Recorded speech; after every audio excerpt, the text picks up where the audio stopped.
Mais regardez, nous avons vu des scènes où on a empêché des gens de rentrer dans des assemblées. On a vu des scènes où des forces ont débarqué dans des assemblées pour obliger les députés à prendre des textes. On a vu des scènes plus terribles que ça, où les gens tuent leurs manifestants. Mais eux, ils s'appellent démocrates et nous, on nous appelle donc des putschistes. Si c'est ça la démocratie, je répète, nous ne voulons pas de cette démocratie.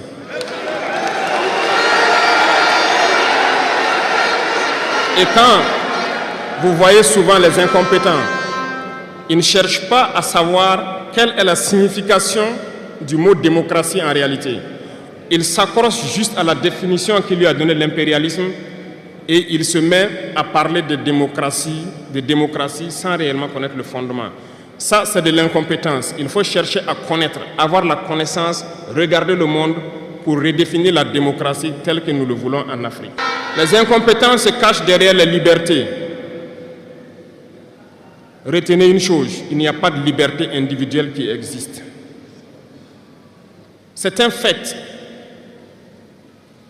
Vous pensez vraiment que chacun est libre? La liberté est collective. Tant que nous vivons dans une société avec des règles, la liberté est collective. Parce que si vous ne respectez pas les règles, vous ne pouvez pas vivre dans la société. Si vous êtes libre de parler comme vous voulez, l'autre aussi est libre de vous répondre comme il veut. Ça sera du désordre.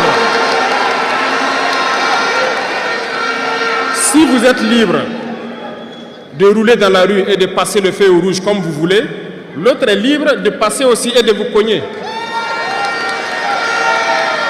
Vous comprenez que si la liberté individuelle prend le dessus, nous sommes dans une société de désordre. Voilà pourquoi il y a des règles dans la société. Et les règles, tout le monde doit les respecter. Et là, on parle de liberté collective. Donc, certains se donnent le droit de parler de leur liberté individuelle à eux, mais ne tenant pas compte des autres. Je pense que ça fait partie aussi de l'incompétence. Parce qu'ils ne cherchent pas à comprendre, ils s'arrogent les droits que peut-être les États les ont donnés pour sévir, pour faire tout pour eux, en négligeant les libertés des autres. Non, la liberté est collective. Avant de poser un acte, on pense à la liberté d'autrui. Et nous ne devons pas transcender la liberté des autres. Donc ça fait qu'on doit avoir de la réserve. Et une fois qu'on a de la réserve, la liberté individuelle n'existe pas. La liberté est collective. Et nous devons avoir cette culture de liberté collective.